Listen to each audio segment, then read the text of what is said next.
भाषा हूँ, दो दिलों के बीच पुलों का काम करती हूँ। मैं ध्वनि हूँ, फूलों की तरह आपके होठों से झरती हूँ। मुझे सहूलियत से बरतिए और झर जाने दीजिए हवा में, कि कल मेरे यही शब्द आने वाली पीढ़ियों के मार्गदर्शक होंगे, कि कल मेरे यही शब्द आने वाली पीढ़ियों के मार्गदर्शक होंगे। नमस्कार दोस्तों, साहित्य समाधान के मंच से मैं डॉक्टर रीता गौड़ आपका हार्दिक स्वागत करती हूँ, अभिनंदन करती हूँ। दोस्तों, ये हमारी भाषा की विकास यात्रा का 8वां सत्र है और आपको याद होगा कि हम आदिम युग की भाषा यानी आर्यों के भारत आने से पहले 1500 ईसा पूर्व से भी पहले के युग से भाषा के विकास यात्रा के साथ साथ चलते चलते 1000 ईस्वी तक आ गए हैं। बहुत लंबी यात्रा हमने भी भाषा के साथ तय कर ली है और आज हम उस मोड़ पर पहुंच गए हैं जबकि हम अपने लक्ष्य के बहुत करीब हैं। अब क्या है हमारा लक्ष्य? हमारा लक्ष्य है कि जिस भाषा के साथ हम 24 घंटे रहते हैं, हर क्षण रहते हैं, एक क्षण भी जिस भाषा से हम अलग नहीं होते, उसके स्वरूप की वास्तविकता को पहचानें और उसे गहराई से समझने की कोशिश करें, ताकि हमारे जो भी करियर के लक्ष्य हैं, हमारे जीवन के लक्ष्य हैं, उनकी परीक्षा में हम पूरी तरह से सफल हो सकें। तो चलिए आज शुरू करते हैं भाषा की यात्रा का ये 8वां सत्र और आज का हमारा विषय है अपभ्रंश, अवहट्ट और पुरानी हिंदी। अब आपके मन में ये सवाल उठ रहा होगा कि अपभ्रंश, अवहट्ट और पुरानी हिंदी विषय आज मैंने क्यों उठाया है। उसका कारण ये है दोस्तों कि अपभ्रंश, अवहट्ट और पुरानी हिंदी आपको स्मृति में बिल्कुल जमा कर रख लेना है कि एक ही बात है। मूल भाषा क्या है? अपभ्रंश। हमने पिछले सत्र में यानी 7वें सत्र में भी इस बात को जाना था और अपभ्रंश के बाद के वर्षों को में जो भाषा विकसित हुई, जिसको कुछ विद्वान कहते हैं कि ये भाषा अपभ्रंश के प्रभाव से थोड़ी मुक्त थी, यानी इसने अपनी नई दिशाएं तलाश की, नई विशेषताओं के साथ ये विकसित हुई, उसे कुछ विद्वानों ने अवहट्ट कहा है। और कुछ विद्वान इस बीच की भाषा को ही पुरानी हिंदी कहकर के संबोधित करते हैं, जिनमें चंद्रधर शर्मा गुलेरी का नाम विशेष रूप से उल्लेखनीय है। तो इसलिए आज के सत्र में हम ये समझने की कोशिश करेंगे कि कैसे अपभ्रंश से अवहट्ट और अवहट्ट से पुरानी हिंदी की यात्रा तय करते हुए, यानी अपने अलग अलग विकास के पड़ावों को पार करते हुए हिंदी हमारे पास आई और आज कैसे हिंदी हमारे जीवन का अंग बन चुकी है और उसका क्या स्वरूप है। तो चलिए शुरू करते हैं आज का सत्र। आज के सत्र में दोस्तों हम पढ़ने वाले हैं अपभ्रंश से हिंदी, यानी अपभ्रंश भाषा तो हमने पिछले सत्र में पढ़ ली थी, अवहट्ट के बारे में भी पढ़ा था। अवहट्ट जिसे हमने पहले जान लिया था कि उत्तर अपभ्रंश को ही कुछ विद्वानों ने अवहट्ट कहकर पुकारा है। अब वहां से हिंदी कैसे विकसित हुई, हिंदी ने वो कौन कौन से बिंदु हैं, वो कौन कौन से तत्व हैं, वो कौन कौन सी विशेषताएं हैं जिनको अपभ्रंश से ग्रहण किया, विरासत में पाया, उन सब पर हम आज चर्चा करने वाले हैं। और हम ये जानने वाले हैं कि अपभ्रंश, अवहट्ट और पुरानी हिंदी के बीच का संबंध आखिर क्या है। और आज की हमारी चर्चा का आधार ग्रंथ रहेंगे हिंदी भाषा का इतिहास डॉक्टर भोलानाथ तिवारी, हिंदी उद्भव, विकास और रूप डॉक्टर हरदेव बाहरी और हिंदी भाषा का इतिहास डॉक्टर धीरेन्द्र वर्मा। तो चलिए शुरू करते हैं आज की चर्चा। तो सबसे पहले कुछ पृष्ठभूमि पर बात हो जाए, एक नजर उन महत्वपूर्ण बिंदुओं पर डाल ली जाए जो हमारी आज की चर्चा का आधार होंगे। तो सबसे पहली बात, भाषा के रूप में हिंदी के विकास के बहुत सारे चरण हैं जिनका अध्ययन हम पिछले सत्रों में कर चुके हैं।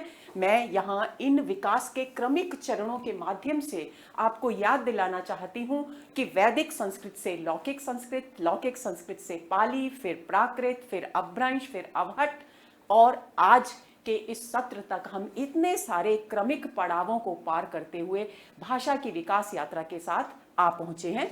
तो हमें ये याद रखना है कि अपभ्रंश से पहले के जितने भी पड़ाव हैं, जितने भी चरण हैं, वे सब हिंदी भाषा के विकास के क्रमिक चरण हैं। दूसरी बात, पुरानी हिंदी तक आकर भाषा हिंदी के रूप में निश्चित आकार ग्रहण करने लगी।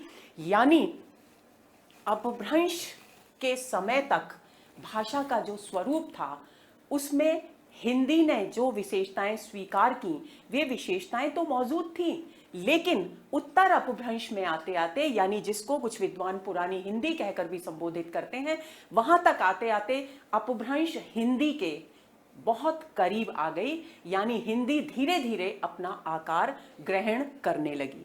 आगे चलते हैं। अपभ्रंश से हिंदी के विकास में एक और महत्वपूर्ण बात इन बिंदुओं के आधार पर हम समझेंगे। अपभ्रंश के अंतिम चरण में लगभग 8वीं 9वीं शताब्दी में अपभ्रंश के प्रभाव से मुक्त भाषा विकसित होने लगी। आपको ध्यान रखना है कि 8वीं 9वीं शताब्दी के समय में जो भाषा अपभ्रंश का जो रूप विकसित हुआ वो उत्तर अपभ्रंश कहलाता है। उत्तर का मतलब बाद में और बाद का अपभ्रंश भाषा का रूप, यानी उत्तर अपभ्रंश में आकर के एक ऐसी भाषा विकसित हुई जो अपभ्रंश के प्रभाव से मुक्त थी। अपभ्रंश के प्रभाव से मुक्त होने का क्या अर्थ है? अपभ्रंश के प्रभाव से मुक्त होने का अर्थ है कि इस युग में आकर भाषा ने अपभ्रंश की कुछ विशेषताओं को ग्रहण तो किया, लेकिन उसके साथ ही अपनी खुद की, अपनी स्वयं की कुछ विशेषताएं भी विकसित की। इसका मतलब है कि भाषा इस समय में आकर अपने स्वतंत्र रूप को, स्वतंत्र आकार को ग्रहण करने की कोशिश कर रही थी, जिसे भाषाविदों ने अवहट्ट, उत्तर अपभ्रंश और पुरानी हिंदी कहा है। देखिए, हमने चर्चा की थी कि अपभ्रंश, अवहट्ट और पुरानी हिंदी के अंतः संबंध पर हम बात करने वाले हैं। तो आपको ये बात बच्चों अच्छी तरह से मस्तिष्क में बिठा लेनी है कि 8वीं 9वीं शताब्दी से भाषा का जो स्वरूप विकसित होना शुरू हुआ, जिसपे अपभ्रंश का प्रभाव तो था थोड़ा बहुत, लेकिन उसकी स्वतंत्र अपनी विशेषताएं भी मौजूद थीं। उसी रूप को विद्वानों ने अवहट्ट कहा है, उत्तर अपभ्रंश कहा है और पुरानी हिंदी कहा है। यानी जैसा कि मैंने आपको सत्र की शुरुआत में ही बताया कि ये तीनों शब्द एक ही काल की भाषा के बोधक हैं। यद्यपि 16वीं शताब्दी, इसको 14वीं शताब्दी कर लीजिए बच्चों, 14वीं सदी तक अपभ्रंश का छुटपुट प्रयोग साहित्य में होता रहा। हालांकि समय 1000 ईस्वी तक माना गया है अपभ्रंश का, लेकिन क्योंकि मैं आपको हर बार बताती हूँ, हर सत्र में इस बात पर चर्चा करती हूँ कि भाषा के विकास की यात्रा का कोई स्विच नहीं होता जिससे हम भाषा के प्रयोग को शुरू कर दें और बंद कर दें। भाषा अपनी गति से चलन में रहती है, चरमोत्कर्ष पर पहुंचती है और पतन की ओर अग्रसर होती है। कब? जब उसी में से कुछ अपनी नई विशेषताएं लेते हुए एक नई भाषा रूप धारण करती है। तो 14वीं शताब्दी तक अपभ्रंश में साहित्य लिखा जाता रहा, लेकिन चरमोत्कर्ष का जो समय है अपभ्रंश का वो है 500 ईस्वी से लेकर के 1000 ईस्वी के बीच। तो हमें ये याद रखना है। आगे चलते हैं। आरंभ में हिंदी का विकास ब्रज, अवधी, मगही, मैथिली, कन्नौजी, बुंदेलखंडी, मेवाती आदि लोक भाषाओं के रूप में हुआ। अब दोस्तों यहाँ एक बात अच्छी तरह से समझ लीजिए। हम कहते हैं कि हिंदी के जन्म का वर्ष है 1000 ईस्वी। तो ये 1000 ईस्वी में आकर के जो हिंदी विकसित हुई, हिंदी का जो स्वरूप विकसित हुआ, वो आज की हमारी खड़ी बोली हिंदी का बिल्कुल भी नहीं था। वो लोक भाषाओं के विकास का काल था। लोक भाषाएं उस समय विकसित हुई, जिनके बारे में हम अगले सत्र में चर्चा करने वाले हैं। और प्रमुख लोक भाषाएं यहाँ दे दी गई हैं, जिनमें बहुत अधिक मात्रा में साहित्य लिखा। ब्रज में सूरदास की रचनाएं हैं, तुलसीदास की रचनाएं हैं। अवधी में रामचरितमानस महाकाव्य है। मगही, मैथिली में विद्यापति ने ढेर साहित्य की रचना की है। इसी तरह से कन्नौजी, बुंदेलखंडी, मेवाती, ये सब लोक भाषाएं थी। और ये लोक भाषाएं उत्तर अपभ्रंश से विकसित हुई, यानी अपभ्रंश के परवर्ती काल में जो रूप भाषा का विकसित हुआ, उसी से इन लोक भाषाओं का जन्म हुआ, विकास हुआ। इस बात को आपको ध्यान में रखना है। यानी आपको ये याद रखना है कि 1000 ईस्वी में जिस हिंदी भाषा का जन्म हुआ वो लोक भाषाएं थी, हिंदी की खड़ी बोली हिंदी नहीं थी। अगला बिंदु देखिए। चंद्रधर शर्मा गुलेरी ने नागरी प्रचारिणी पत्रिका नवीन संस्करण भाग 2 में एक लेख लिखा पुरानी हिंदी के नाम से, और इस लेख में उन्होंने स्पष्ट रूप से ये बताया कि उत्तर अपभ्रंश ही वास्तव में पुरानी हिंदी है। यानी चंद्रधर शर्मा गुलेरी ने उत्तर अपभ्रंश भाषा को, यानी 8वीं से 1100 ईस्वी के बीच जो भाषा विकसित हुई, उसे पुरानी हिंदी कह करके संबोधित किया। इस पर अक्सर बच्चों प्रश्न पूछा जाता है पर प्रतियोगी परीक्षा में कि किसने पुरानी हिंदी कहकर उत्तर अपभ्रंश को संबोधित किया। तो आपको याद रखना है, चंद्रधर शर्मा गुलेरी ही वो विद्वान है जिन्होंने सबसे पहले उत्तर अपभ्रंश को पुरानी हिंदी कह करके संबोधित किया। आगे चलते हैं। राहुल सांकृत्यायन ने गंगा नामक पत्रिका में संवत 1989 के अंक में हिंदी के प्राचीन कवि और उनकी रचनाएं नामक से एक लेख प्रस्तुत किया, और उसमें भी उन्होंने उत्तर अपभ्रंश में 8वीं से 10वीं शताब्दी के बीच उत्पन्न कवियों को हिंदी का प्राचीन कवि माना। इस मत का, राहुल सांकृत्यायन के इस मत का अर्थ क्या है? इस मत का अर्थ है बच्चों कि उन्होंने प्राचीन कवि, हिंदी के प्राचीन कवि किसको माना? आपको ध्यान रखना है, 8वीं से 10वीं शताब्दी के बीच जिन लोगों ने उत्तर अपभ्रंश में रचनाएं लिखी उनको हिंदी का प्राचीन कवि माना।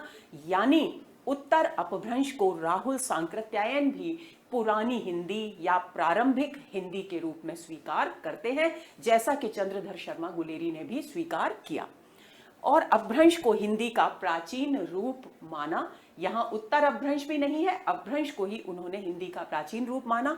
और ये मत भी एक तरह से हमें सही जान पड़ता है, क्योंकि जब पिछले सत्र में हमने अपभ्रंश की विशेषताओं पर बात की थी तो बहुत सारे बिंदु हमने ऐसे देखे थे जिन बिंदुओं को हमने यथावत हिंदी में स्वीकार कर लिया है। यानी हिंदी के सर्वनाम, हिंदी की क्रियाएं, हिंदी के कारक, वो सब कहीं ना कहीं अपभ्रंश से विकसित हुए प्रतीत होते हैं। आगे चलते हैं। आचार्य शुक्ल ने भी, केवल चंद्रधर शर्मा गुलेरी की बात नहीं है, राहुल सांकृत्यायन की बात नहीं है, बल्कि आचार्य शुक्ल ने भी प्राकृत की अंतिम अवस्था अपभ्रंश से हिंदी का प्रादुर्भाव माना है। यानी आचार्य शुक्ल अगर ये बात कहते हैं तो आचार्य शुक्ल की बात पर कोई प्रश्न चिन्ह उठाया ही नहीं जा सकता। डॉक्टर रामकुमार वर्मा ने उत्तर अपभ्रंश के कवियों को हिंदी का आरंभिक कवि माना है और आदिकाल में उन्हें स्थान दिया है। अब तक हमने दोस्तों जितने भी विद्वानों के मतों की चर्चा की, उनसे ये स्पष्ट होता है कि सभी विद्वानों ने उत्तर अपभ्रंश को पुरानी हिंदी माना है और उत्तर अपभ्रंश के कवियों को पुरानी हिंदी के या हिंदी के प्राचीन कवियों में शुमार किया है, शामिल किया है। तो हम ये मानकर चलते हैं कि उत्तर अपभ्रंश ही पुरानी हिंदी है। यानी अपभ्रंश, अवहट्ट और पुरानी हिंदी जो हमारा आज का टॉपिक है, आज की चर्चा का विषय है, उसका आंतरिक संबंध क्या है कि ये तीनों भाषा रूप वास्तव में एक ही भाषा से जुड़े हुए हैं। आचार्य हजारी प्रसाद द्विवेदी ने 12वीं शताब्दी तक की अपभ्रंश को पुरानी हिंदी के रूप में स्वीकार किया है। देखिए, कोई 1000 ईस्वी तक के अपभ्रंश की रचनाओं को हिंदी की रचनाएं कहते हैं, कोई 11वीं ईस्वी तक की रचनाओं को हिंदी की रचनाएं कहते हैं, लेकिन आचार्य हजारी प्रसाद द्विवेदी का मत है कि 12वीं शताब्दी तक अपभ्रंश की जितनी भी रचनाएं हैं उन सबको पुरानी हिंदी के रूप में स्वीकार किया जाना चाहिए और उत्तरकालीन अपभ्रंश साहित्य को आदिकालीन साहित्य में शामिल किया है। इस बात को आप ध्यान रखेंगे कि आचार्य हजारी प्रसाद द्विवेदी उत्तर अपभ्रंश की रचनाओं को आदिकाल के साहित्य में स्थान देते हैं। और आपकी स्मृति में एक बार ताजा कर दूं कि 1050 से 1375 तक का समय हमारा आदिकाल का समय है।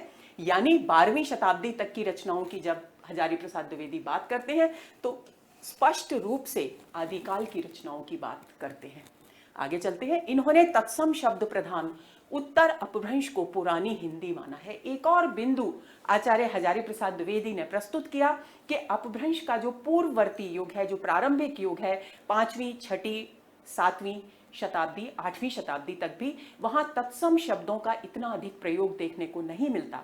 लेकिन बाद के वर्षों में जैसे जैसे भाषा अपने साहित्यिक रूप में स्थापित होती चली जाती है, चरमोत्कर्ष को प्राप्त होती है, वैसे वैसे उसमें तत्सम शब्दों का यानी संस्कृत के परिष्कृत शब्दों का प्रयोग बढ़ता जाता है। और द्विवेदी जी उसी भाषा को जिसमें तत्सम शब्दों की प्रधानता है उत्तर अपभ्रंश यानी पुरानी हिंदी के नाम से स्वीकार करते हैं।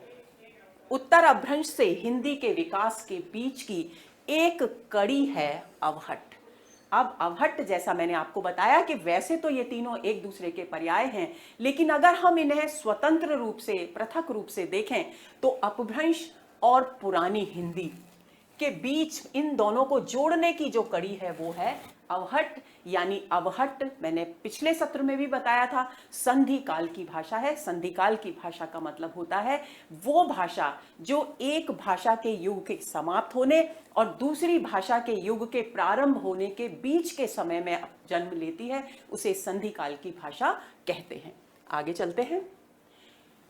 अपभ्रंश से हिंदी कैसे विकसित हुई उस विकास यात्रा पर एक नजर डालते हैं। तो सबसे पहली बात यह है कि हिंदी ने अपनी पूर्ववर्ती भाषा अपभ्रंश से बहुत सारे तत्व ग्रहण किए। हमने पिछले सत्र में भी चर्चा की थी, उस बात को आपको बिल्कुल स्मृति में रखना है। हिंदी ने अपभ्रंश से ध्वन्यात्मक परिवर्तनों की व्यवस्था अपनाई, यानी स्वर और व्यंजन की जो व्यवस्था अपभ्रंश में थी वही व्यवस्था लगभग हिंदी में भी स्वीकार की गई। ह्रस्व ए, ओ, मूर्धन्य ड़ और ढ ध्वनियां हिंदी में स्वीकृत की गई। यानी जो ए और ओ ध्वनियां कहां से चली आ रही हैं? वैदिक संस्कृत के युग से चली आ रही हैं। वे ध्वनियां भी यहां स्वीकार की गई क्योंकि अपभ्रंश में भी ये ध्वनियां थी, और इसके साथ साथ ड़ और ढ ध्वनियां जो अपभ्रंश में विकसित हुई थी वे भी हिंदी में यथावत स्वीकार कर ली गई। आगे चलते हैं। अब अगले बिंदु पर नजर डालते हैं। रे और विसर्ग के लोप की परंपरा हिंदी में भी चलती रही। जैसा हमने देखा कि पाली, प्राकृत और अपभ्रंश के विकास के दौरान री का लोप होने की परंपरा, क्योंकि शब्दों के सरलीकरण की प्रक्रिया चल रही थी, तो जहां भी री आया वहीं पर उसका लोप पाली, प्राकृत और अपभ्रंश में देखने को मिलता है। इसी तरह से विसर्गों के लोप की प्रक्रिया भी इन तीनों भाषाओं में देखने को मिलती है, और अपनी पूर्ववर्ती इन भाषाओं से हिंदी ने भी री और विसर्ग के लोप की परंपरा को स्वीकार किया। उदाहरण के लिए इन शब्दों को देखिए, जैसे मृत्यु एक शब्द है, मृत्यु का शब्द बन गया हिंदी में मीचु। अब ये हिंदी कौन सी है? आप बिल्कुल कंफ्यूज नहीं होंगे, खड़ी बोली हिंदी नहीं है ये। अवधी, ब्रज आदि जो लोक भाषाएं विकसित हुई थी 1000 ईस्वी में, उन आर्य भाषाओं से विकसित जो लोक भाषाएं थी, अवधी, ब्रज, बुंदेली, कन्नौजी आदि, उन सब भाषाओं में ग्रहण किया गया शब्द है ये मीचु, जिसको हम रामचरितमानस में, अवधी में कई तरह से प्रयुक्त होते हुए देखते हैं। इसी प्रकार एक और उदाहरण है घृत। घृत का री का लोप हो गया, यहां भी री का लोप हो गया है, और साथ ही स्वर का दीर्घीकरण भी हो गया है। यहां घ के री का लोप हुआ और शब्द बन गया घी, और इसी से हिंदी में शब्द बन गया घी। यानी ये जो घी था, इस स्वर का लोप हुआ कालांतर में, और जो ये ह्रस्व स्वर है, हमने अपभ्रंश में पढ़ा था कि ह्रस्व स्वर के दीर्घीकरण की प्रवृत्ति हमको अपभ्रंश में दिखाई देती है, तो वही प्रवृत्ति यहां हिंदी में भी दिखाई देती है, और उससे एक शब्द बनता है घी। औ का ओ हो गया, आई का ए हो गया। ये विकार जिस तरीके से अपभ्रंश में हो रहे थे उसी तरीके से हिंदी में भी होते रहे। जैसे संस्कृत का एक शब्द था चौर, जिसमें औ था, लेकिन परिवर्तित होकर वो चोर हो गया, यानी औ का स्थान ओ ने ले लिया। अपभ्रंश में भी ये स्थिति बनती रही, और हिंदी में भी हम आए दिन चोरी, चोर जैसे शब्दों का इस्तेमाल करते हैं। इसी तरह से ऐरावत जो इंद्र का हाथी है उसमें था आई, लेकिन अपभ्रंश में परिवर्तित होकर के ये ए बन गया, यानी एरावत हो गया, और हिंदी में भी यही प्रयोग में लाया जा रहा है। तो इस तरह से आप देखेंगे कि किस तरह से अपभ्रंश यानी अपनी पूर्ववर्ती भाषा से हिंदी ने स्वर और व्यंजनों की व्यवस्था को, बहुत सारी विरासत को ग्रहण किया और अपने एक स्वतंत्र रूप को विकसित करने में सफलता पाई। आगे चलते हैं। नासिक के व्यंजनों के संयोग के लिए अनुस्वार का प्रयोग अपभ्रंश से हिंदी में आया, और हिंदी ने अपभ्रंश से क्या लिया? जितने भी नासिक के व्यंजन हैं उनके संयोग के स्थान पर अनुस्वार का प्रयोग, ये अपभ्रंश से ही हिंदी में आया। इस बात को हम थोड़ा गहराई से समझ लेंगे। बच्चों, अगर आपने कभी कोई पुरानी पुस्तकें, साहित्यिक पुस्तकें पढ़ी होंगी तो आपने देखा होगा कि पंच इस तरीके से लिखा जाता था, गंगा इस तरीके से लिखा जाता था, हिंदी अभी भी हम कई बार इस तरीके से लिख देते हैं। तो ये व्यवस्था क्या थी मूलतः? ये व्यवस्था ये है कि इसमें ये नियम था कि नासिक्य व्यंजन कौन सा आएगा, पीछे वाला वर्ण जिस वर्ग का है उसका पांचवा वर्ण ही नासिक्य व्यंजन के रूप में यहां आएगा। तो च, छ, ज, झ ये यहां आता है लास्ट में, तो ये पांचवा वर्ण है, तो यानी पंच में ये आएगा। अब गंगा में ग है, तो ग कौन से वर्ग का है? क वर्ग का है, तो क, ख, ग, घ, ङ, तो ङ यानी ये आएगा यहां पर। अब लेकिन ये व्यवस्था अपभ्रंश से पहले की भाषाओं में थी। अपभ्रंश में इस भाषा के इस परिवर्तन को किया और इनके स्थान पर अनुस्वार के प्रयोग की प्रवृत्ति विकसित की, और हिंदी ने भी इसी प्रवृत्ति को, इसी परिवर्तन को, इसी बदलाव को स्वीकार किया। और हम आज पंच इस तरीके से लिखते हैं, गंगा इस तरीके से लिखते हैं, और हिंदी इस तरीके से लिखते हैं। तो बच्चों, आपको ये समझ में आ रहा होगा कि किस तरह से अपभ्रंश ने हिंदी के विकास की पृष्ठभूमि तैयार की, उसे एक इतनी उर्वर, इतनी प्रभावशाली, इतनी मजबूत जमीन दी जिस पर खड़ी होकर वो अपने बुलंदियों को स्पर्श कर सके। आगे चलते हैं। संयुक्त व्यंजनों के स्थान पर मध्यकालीन आर्य भाषाओं में द्वित्व की प्रवृत्ति, किंतु उत्तर अपभ्रंश में द्वित्व व्यंजनों का सरलीकरण हो गया। ये विशेषता हम पाली और प्राकृत में भी पढ़ चुके हैं। जहां जहां संयुक्त व्यंजन आ रहे थे, पाली और प्राकृत में उनके स्थान पर व्यंजन का द्वित्व हो गया। लेकिन अपभ्रंश में आकर, खासतौर से उत्तर अपभ्रंश में आकर, जब हिंदी विकसित होनी शुरू हुई, यानी जब पुरानी हिंदी का दौर आया, तब इस द्वित्व व्यंजन का भी सरलीकरण हो गया। एक उदाहरण देखते हैं, ये हम पहले भी चर्चा कर चुके हैं। जैसे कर्म है, पाली और प्राकृत में कर्म में संयुक्त जो व्यंजन है उसकी जगह म का द्वित्व हो गया और इसका र का लोप हो गया। तो क्या शब्द बन गया? कम। इसी तरीके से धर्म का धम्म बना था। पाली में धम्म शब्द का इस्तेमाल हम बहुत होते हुए देखते हैं। तो कम इस शब्द से बन गया, और फिर ये जो द्वित्व हुआ, इसके भी सरलीकरण की प्रवृत्ति हमें दिखाई देती है, और उससे एक शब्द बनता है काम, जिसका हम आए दिन अपनी आम जिंदगी में इस्तेमाल करते हैं। यानी हिंदी का जो काम शब्द है वो किस प्रकार पाली प्राकृत अपभ्रंश से होते हुए अपने इस वर्तमान स्वरूप में पहुंचा, इसको हम आसानी से समझ सकते हैं। इसी तरह से एक और उदाहरण है अक्षी। इससे बना, ये जो क्षी है इससे बना अक्खी, और अक्खी का सरलीकरण हो गया और बन गया आंख। आप सोच रहे होंगे कि मैं बार बार इन्हीं शब्दों को क्यों दोहराती हूं, जिससे कि ये सबसे सरल शब्द हैं जिनके द्वारा हम इन विशेषताओं को समझ सकते हैं। दूसरी बात, ये हमारी आम जिंदगी में इस्तेमाल होने वाले शब्द हैं, तो हमारी स्मृति में आसानी से बिठाए जा सकते हैं। इनके लिए हमें रटने की आवश्यकता नहीं पड़ेगी। तो इसलिए दोस्तों, मैं इन शब्दों का बार बार प्रयोग कर रही हूं ताकि आप इन विशेषताओं को अच्छी तरह से समझ सकें। अगले बिंदु पर आते हैं। हिंदी की अधिकांश तद्भव शब्दावली इसी नियम से निर्मित है। हिंदी में जितने भी तद्भव शब्द हैं, तद्भव शब्द कौन से होते हैं? तद्भव शब्द जो तत्सम शब्दों के परिवर्तित रूप होते हैं, सरलीकृत रूप होते हैं, वे तद्भव शब्द कहलाते हैं। तद्भव शब्द का अर्थ क्या है? तद यानी उससे, भव मतलब उत्पन्न, यानी उससे किससे उत्पन्न? तत्सम। तत्सम से उत्पन्न जो शब्द है वही तद्भव है। तो जितने भी तद्भव शब्द हिंदी में हैं वे सब इसी प्रक्रिया से विकसित हुए हैं। यानी हिंदी की सारी तद्भव शब्दावली इसी नियम पर आधारित है, और इस मामले में हिंदी अपभ्रंश की ऋणी है। आगे चलते हैं। अपभ्रंश में क, ग, च, ज, त, द के लोप से शेष स्वर को पूर्व स्वर के साथ संयुक्त करने की प्रवृत्ति दिखाई देती है। इस बात को अच्छी तरह समझ लेंगे। देखिए, यहाँ 6 वर्ण हैं। क, ग यानी क वर्ग के पहले 2 वर्ण, च, ज यानी च वर्ग के पहले 2 वर्ण, त, द यानी त वर्ग के पहले 2 वर्ण।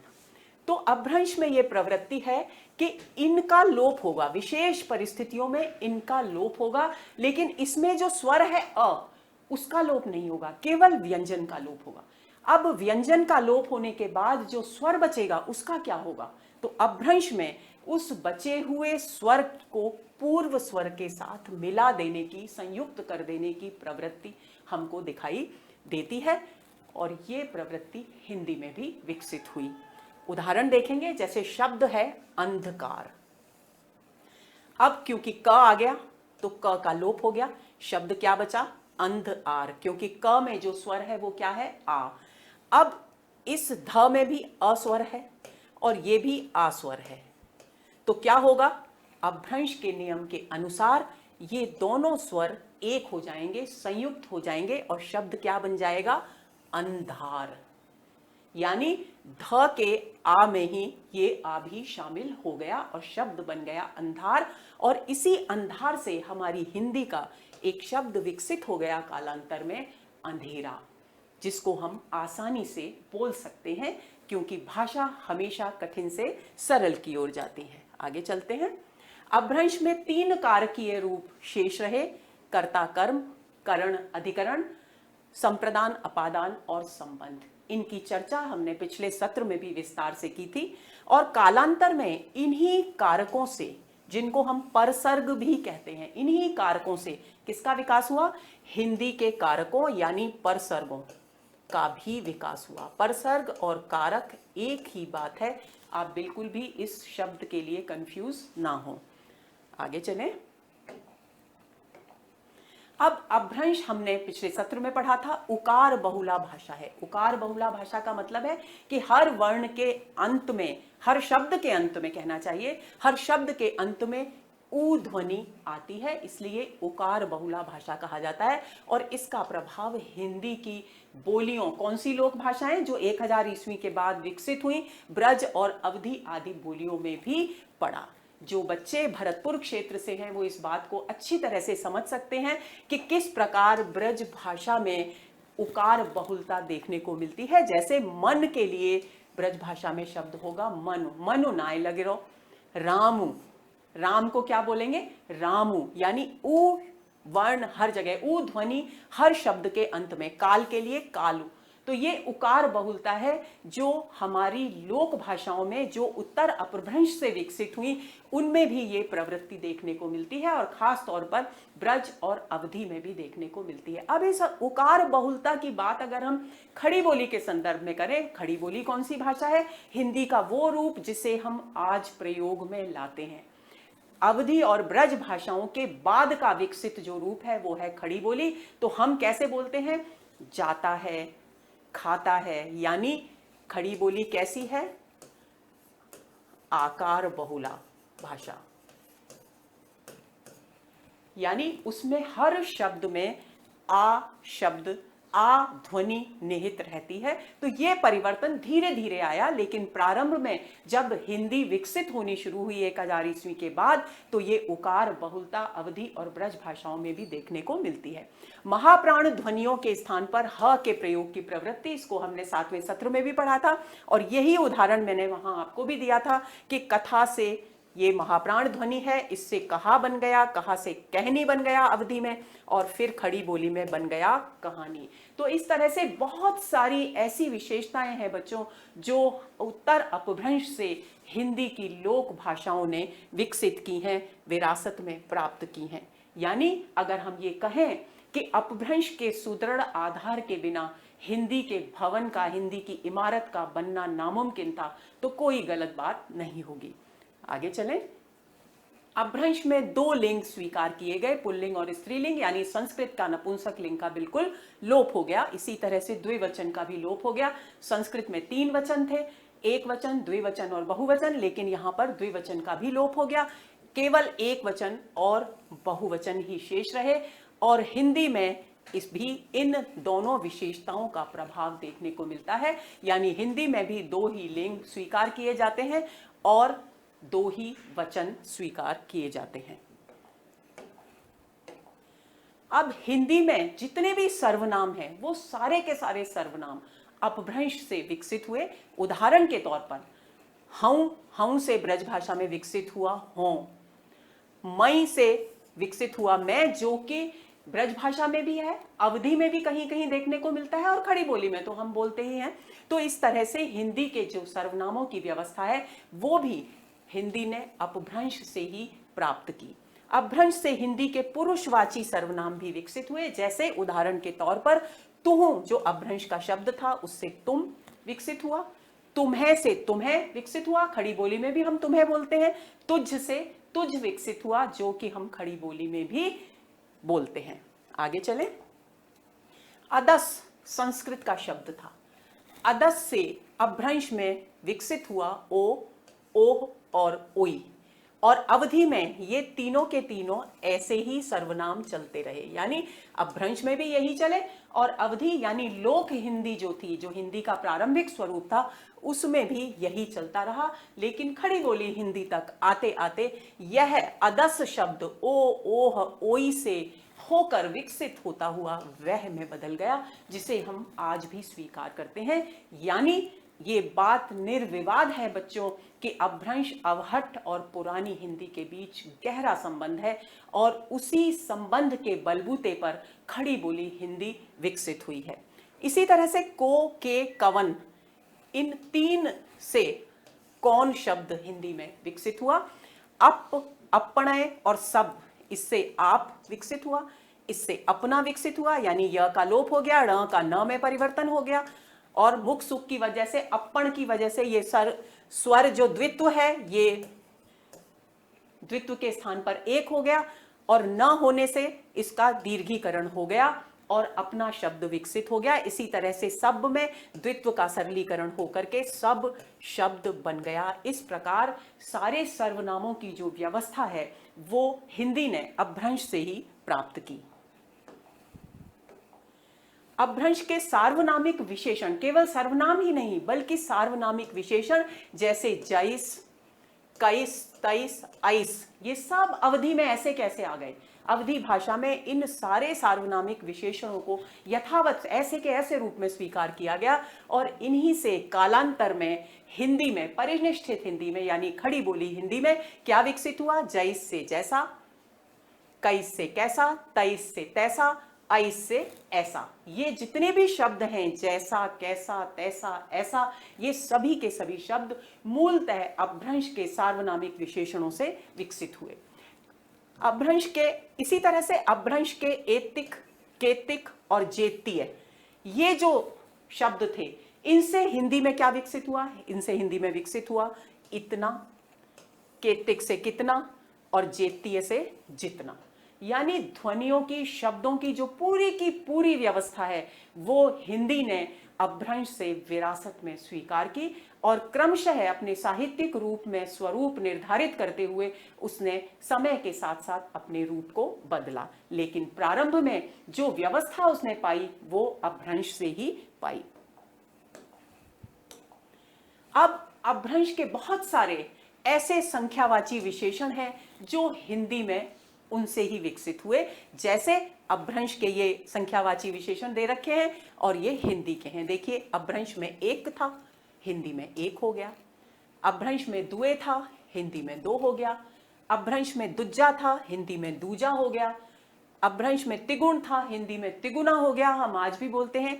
चौथ था अपभ्रंश में और यहाँ चौथा हो गया। इसी तरह से अनगिनत शब्द हैं जो अपभ्रंश से हिंदी में विकसित हो गए। आगे चलें। अब खड़ी बोली के बहुत सारे जो कारक हैं, खड़ी बोली की बात कर रही हूं, लोक भाषाओं की बात नहीं कर रही, यानी अवधि और ब्रज की बात नहीं कर रही, बल्कि परिनिष्ठित हिंदी, साहित्यिक हिंदी की बात कर रही हूं। 18वीं शताब्दी के बाद से जिस भाषा में साहित्य का सृजन हुआ, जिस हिंदी भाषा में साहित्य का सृजन हुआ, जिसे हम खड़ी बोली के नाम से जानते हैं, उसकी मैं बात कर रही हूं।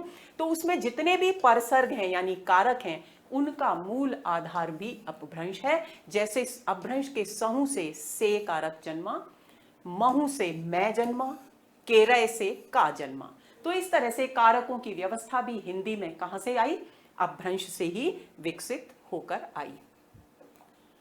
अब क्रियाओं के विकास में भी अपभ्रंश का बहुत महत्वपूर्ण योगदान रहा। जैसे क्रियाओं में अपभ्रंश में क्रिया थी करई, हमारी लोक भाषाएं अवधि और ब्रज में हो गई करे, करहूं, करो, करो हम आज खड़ी बोली में भी बोलते हैं।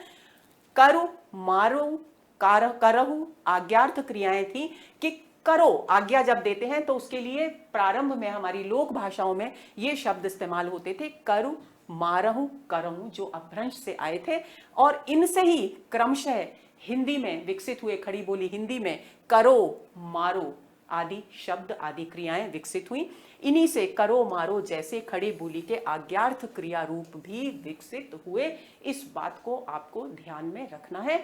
मैं उम्मीद करती हूं दोस्तों कि आप समझ रहे होंगे कि अपभ्रंश तक आते आते वो भाषा जो वैदिक संस्कृत के रूप में भारत में जन्मी थी, भारत में आर्यों के साथ आई थी, वो कितनी हिंदी के निकट आ गई, हिंदी के वर्तमान स्वरूप के निकट आ गई।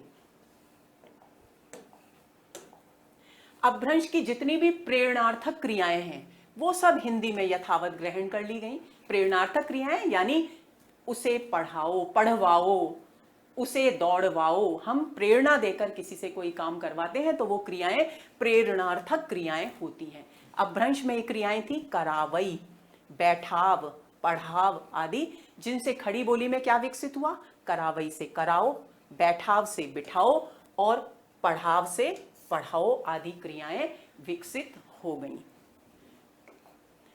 अब मैं उम्मीद करती हूं दोस्तों कि आपको अपभ्रंश, अवहट्ठ और पुरानी हिंदी के अंतः संबंध यानी इन तीनों स्थित भाषा के इन तीनों चरणों का आपसी संबंध क्या है वो अच्छी तरह से समझ में आ गया होगा।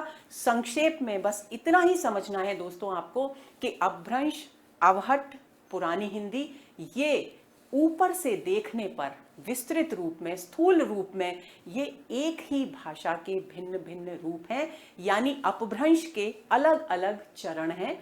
उनमें से कुछ विद्वान उत्तर अपभ्रंश को ही पुरानी हिंदी भी कह देते हैं, कुछ विद्वान अवहट्ठ भी कह देते हैं, तो आपको बिल्कुल भ्रमित नहीं होना है। तो मैं उम्मीद करती हूं कि हिंदी के जन्म की यहां तक की यात्रा से आप अच्छी तरह परिचित हो गए होंगे।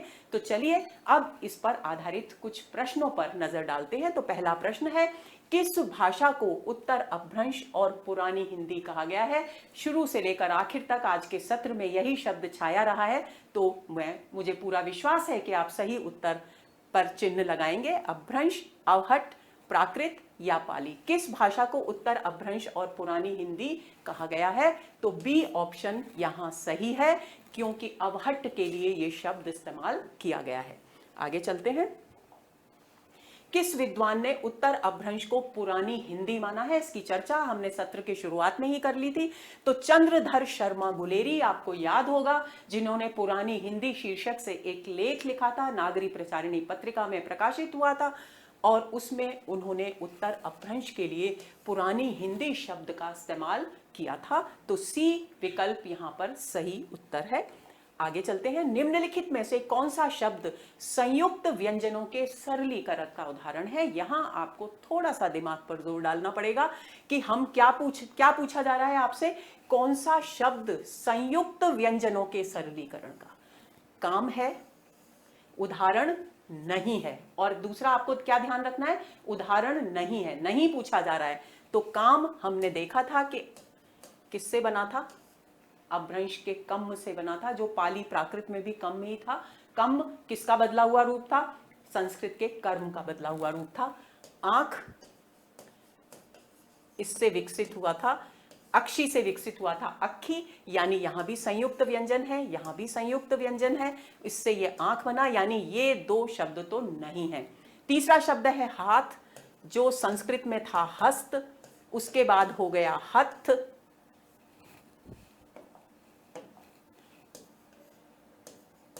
हस्त, उसके बाद हो गया हथ, और ये भी संयुक्त है, तो यानी इससे बन गया हाथ। यानी ये तीनों ए, बी और सी विकल्पों में जो शब्द दिए गए हैं वो संयुक्त व्यंजनों के सरलीकरण का उदाहरण है। तो अब एक ही विकल्प बचा, अंधेरा। ये किसी भी स्थिति में सरलीकरण का उदाहरण नहीं है। क्यों? क्योंकि हमने पढ़ा था अंधकार से अंध आर बना, अंध आर से अंधार बना, और अंधार से अंधेरा शब्द विकसित हुआ। आगे चलते हैं। चौथा प्रश्न देखिए, अपभ्रंश के ओ, ओह, ओई से हिंदी में विकसित सर्वनाम कौन सा है? तो वह, यह, अपना या तुम्हारा। ये भी हमने पढ़ लिया था। तो ओ, ओह, ओई जो संस्कृत के अदस शब्द से विकसित हुए थे, अपभ्रंश में और अवधि में भी इसी प्रकार चलते रहे, इससे विकसित होने वाला जो सर्वनाम है वो है वह, यानी ए विकल्प इसका सही उत्तर है। आगे चलें। अपभ्रंश में कितने कारकीय रूप शेष रहे? 2, 4, 3 या 5? तो कौन से कारकीय रूप थे अपभ्रंश में? आपको याद होगा कि 3 कारकीय रूप अपभ्रंश में शेष रहे थे, यानी सी विकल्प बिल्कुल सही उत्तर है। अगला प्रश्न देखते हैं। अपभ्रंश के एतिक केतिक शब्द हिंदी में किस रूप में विकसित हुए? ऐसा, कैसा, जैसा तैसा, उतना जितना या फिर इतना कितना? तो आपको याद होगा, इस पर हमने चर्चा की थी कि एतिक से ऐसा बना, केतिक से कैसा शब्द विकसित हुआ, यानी ए विकल्प इसका सही उत्तर है। अगला प्रश्न देखते हैं। 7वां प्रश्न है दोस्तों, हिंदी के विकास में अपभ्रंश का योगदान है। ये विकल्प दिए हुए हैं, किस क्षेत्र में हिंदी के विकास में अपभ्रंश ने योगदान दिया, आप उसको चिन्हित करेंगे। कारकों का विकास अपभ्रंश से हिंदी में हुआ, ये हम पढ़ चुके हैं। सर्वनामों का विकास अपभ्रंश से हिंदी में हुआ, ये भी हम पढ़ चुके हैं।